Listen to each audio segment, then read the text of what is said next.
Magandang gabi po sa ating lahat. Ngayong Martes ng gabi, December 9, 2025, narito ang inyong latest weather update. Ako po ang inyong independent weather forecaster, nag-uulat batay lamang sa opisyal na datos mula sa PAGASA. Ayon sa PAGASA, makikita po ang makakapal na kaulapan sa silangan ng Central Luzon. Ito po ay dulot ng shear line at ngayong gabi ay inaasahan pa rin ang mga pag-ulan sa Aurora, Quezon, Metro Manila, Rizal, Pampanga, Bulacan. Karamihan po rito ay light to moderate pero may mga pagkakataon na nagiging heavy rainfall. Dahil dito, mataas ang posibilidad ng flash floods at landslides. Samantala, patuloy na umiiral ang northeast monsoon o amihan sa northern Luzon.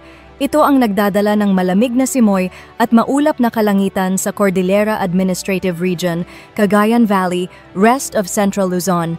Mas malamig ang mga gabi at madaling araw sa mga lugar na ito. Sa nalalabing bahagi ng Southern Luzon, Visayas at Mindanao, nakakaapekto naman ang easterlies at localized thunderstorms, kaya posible pa rin ang mga biglaang buhos ng ulan, pagkidlat at pagkulog. At sa low pressure area, latest update, kanina pong 3 p.m., ang minomonitor na low pressure area sa kanlurang bahagi ng bansa ay nasa 330 kilometers southwest ng Pag-asa Island sa Kalayaan, Palawan. Ito ang parehong LPA na nakita kaninang 2 a.m. habang nasa loob ng PAR. Ngayon po ay lumabas na sa Philippine Area of Responsibility, mababa ang tsansa na maging bagyo at wala nang direktang epekto sa anumang bahagi ng Pilipinas. At sa lagay ng panahon bukas, sa Luzon, shear line affected areas. Magpapatuloy ang scattered rains and thunderstorms bukas sa Aurora, Quezon. Northeast monsoon areas?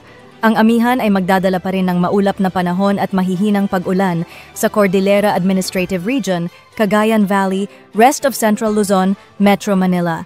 Karaniwan pong light to moderate rains pero tandaan pa rin ang posibleng pagbaha. Sa Ilocos Region, bahagyang maulap hanggang maulap, may isolated light rains o pag-ambon. Sa Southern Luzon, may tsansa pa rin ng biglaang thunderstorms, dulot pa rin ng easterlies at localized thunderstorms. Visayas and Mindanao, bahagyang maulap hanggang maulap na kalangitan. Kung uulan man, ito ay dulot ng localized thunderstorms, biglaang buhos ng ulan, malalakas na hangin, matinding pagkidlat. Mag-ingat sa short-duration heavy rains dahil maaaring magdulot ng flash floods. Sa sea conditions, wala na pong nakataas na gale warning, ngunit sa baybayin ng Luzon ay moderate to rough seas pa rin.